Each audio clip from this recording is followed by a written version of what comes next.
En l'an 793 après Jésus-Christ, l'invasion de l'Angleterre par les Vikings marqua le début d'une période de désastre et de dévastation accompagnée de signes funestes venant du nord.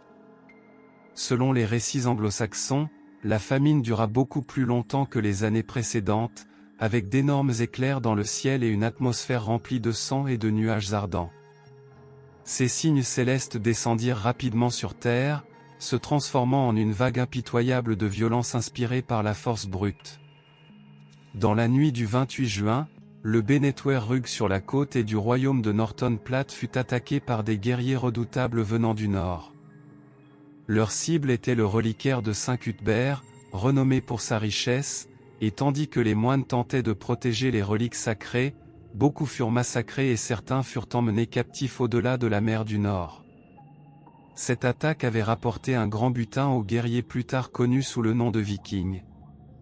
Cependant, cela ne leur suffisait pas, ils cherchaient plus de pillage, plus de sang et plus de destruction. L'Angleterre était au bord d'une catastrophe plus tard qualifiée par les historiens de « l'âge des Vikings ». Un an après la première attaque de Lindisfarne, les Vikings attaquèrent un autre monastère célèbre pour sa richesse.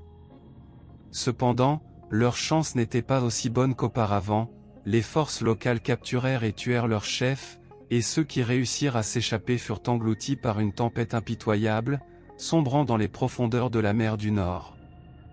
Jusqu'en 830, les raids vikings étaient généralement des incursions de petite envergure impliquant de 3 à 5 navires.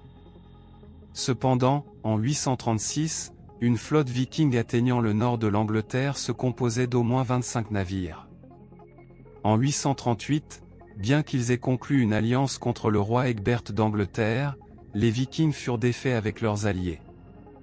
Néanmoins, les raids vikings commencèrent à changer quantitativement et qualitativement.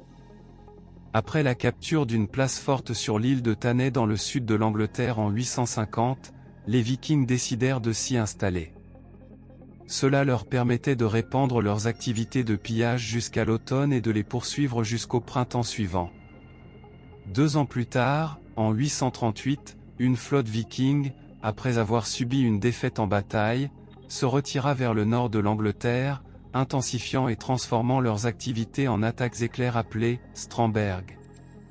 Cependant, en 865, le nombre de Vikings envahissant l'Angleterre augmenta, et d'ici 869, des rivières de sang et d'os, nées des Âges vikings, commencèrent à se répandre à travers tout le pays.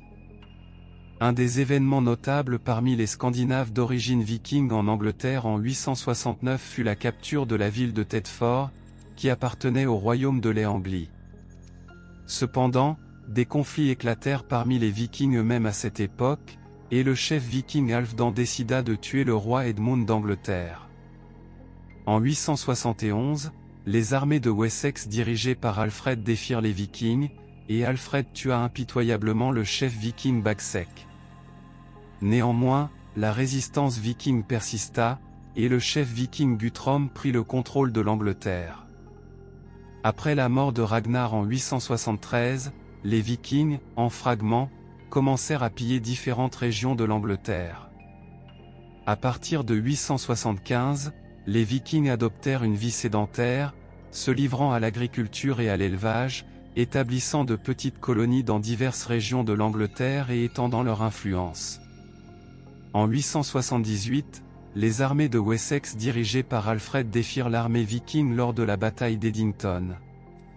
Guthrum fut baptisé et devint chrétien, formant une zone d'administration en Angleterre où les lois vikings étaient applicables.